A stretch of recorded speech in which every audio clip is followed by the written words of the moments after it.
Assalamualaikum warahmatullahi wabarakatuh. Saya Laili Fatmawati akan mempresentasikan tentang life cycle analysis pada bangunan, grup bangunan, dan bagian dari perkotaan.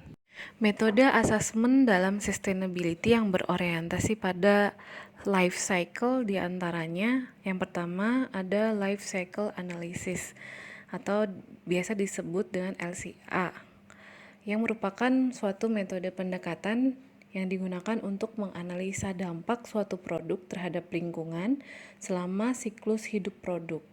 Konsep dari LCA sendiri didasarkan pada pemikiran bahwa suatu sistem industri tidak lepas kaitannya dengan lingkungan tempat industri berada.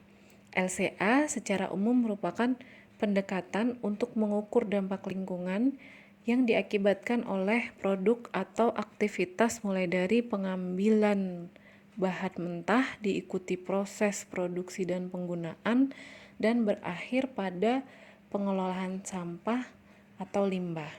Kemudian dalam pembangunan sebuah bangunan, pemilik bangunan pasti dihadapkan dengan berbagai alternatif dalam melakukan pemilihan suatu material, produk, ataupun sistem bangunan. Selain aspek teknis, biaya pun menjadi aspek penting yang perlu menjadi salah satu pertimbangan. Nah, untuk mengetahui pilihan alternatif yang lebih hemat dilakukan metode perhitungan, salah satunya adalah dengan menggunakan metode LCC atau Life Cycle Costing.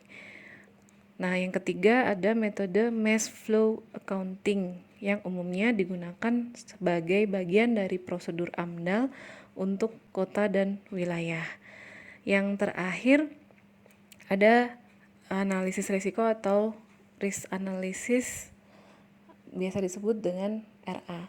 Nah, kali ini saya akan mempresentasikan tentang LCA. Pada slide berikut ditunjukkan tahapan LCA yang dibagi menjadi 4 tahapan, yaitu yang pertama, tujuan ruang lingkup dan definisi.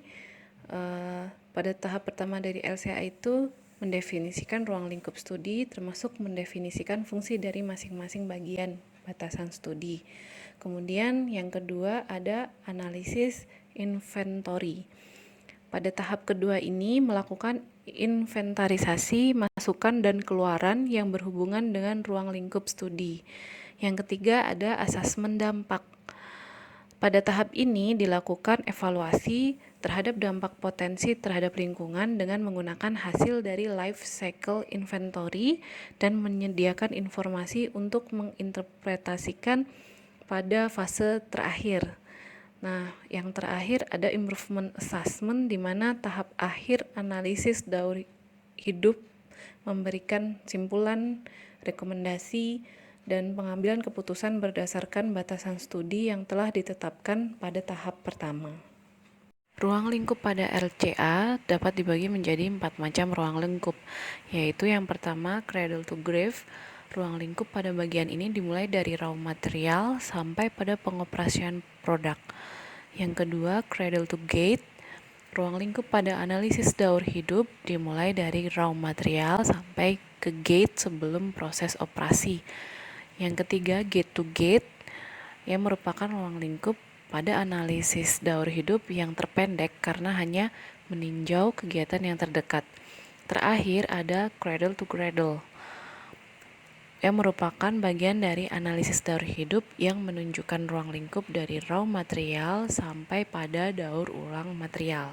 Metode LCA terintegrasi dapat digunakan dari tahap desain sampai fasilitas manajemen dan dekonstruksi bangunan, seperti pada perumahan, kantor, rumah sakit, pabrik, dan lain-lain. Sebagai contoh, untuk rumah sakit, LCA dapat digunakan untuk mengetahui seberapa besar dampak lingkungan yang disebabkan pada saat pemakaian listrik, air, emisi, dan limbah padat ataupun limbah cair oleh konsumen sebagai dasar penentuan alternatif perbaikan. Upaya implementasi ini merupakan proses dari Green Hospital pada lingkungan rumah sakit. dan juga dapat membantu pihak rumah sakit untuk merancang strategi perbaikan lingkungan, karena aktivitas yang dilakukan di rumah sakit dapat memberikan kontribusi terhadap kenyamanan pasien dan berdampak negatif pada pencemaran lingkungan akibat limbah yang dihasilkan. Untuk itu, kita dapat mengetahui manfaat dari LCA. Di antaranya, yang pertama, mampu mengestimasi bahan dan sumber energi yang digunakan. Kemudian, mengukur tingkat keberlanjutan suatu produk atau teknologi yang digunakan. Yang terakhir, LCA dapat digunakan sebagai metode evaluasi produk, perihal keberlanjutan, dan biaya produksi. LCA juga sebagai pendukung pembangunan perkotaan berkelanjutan, di mana LCA menciptakan kebijakan pemerintah untuk memberikan batasan-batasan kepada dunia industri agar meminimalisir polusi yang dihasilkan oleh sistem yang memproses suatu produk, serta agar bisa menciptakan suatu produk berkelanjutan, di mana produk tersebut adalah produk yang di sepanjang proses daur hidupnya senantiasa mendaya gunakan sumber-sumber daya terbarukan dan atau sumber-sumber daya tidak terbarukan secara bijaksana. Ditekankan di sini bukan dengan tidak menggunakan sumber daya tidak berkelanjutan, tapi bagaimana mengefisiensikannya dan menggunakannya secara bijaksana. Efisiensi sumber daya dapat dilakukan pada tahap berikut. Yang pertama, penyediaan sumber energi dan bahan mentah melalui efisiensi biaya transport bahan baku dengan menggunakan produk lokal. Kemudian, proses produksi dengan meminimalisir sampah dan limbah produksi. Ketiga, masa perawatan dan penggunaan produk melalui optimalisasi fungsi bangunan. Terakhir, pengolahan limbah. Demikian presentasi dari saya, semoga bermanfaat. Wassalamualaikum warahmatullahi wabarakatuh.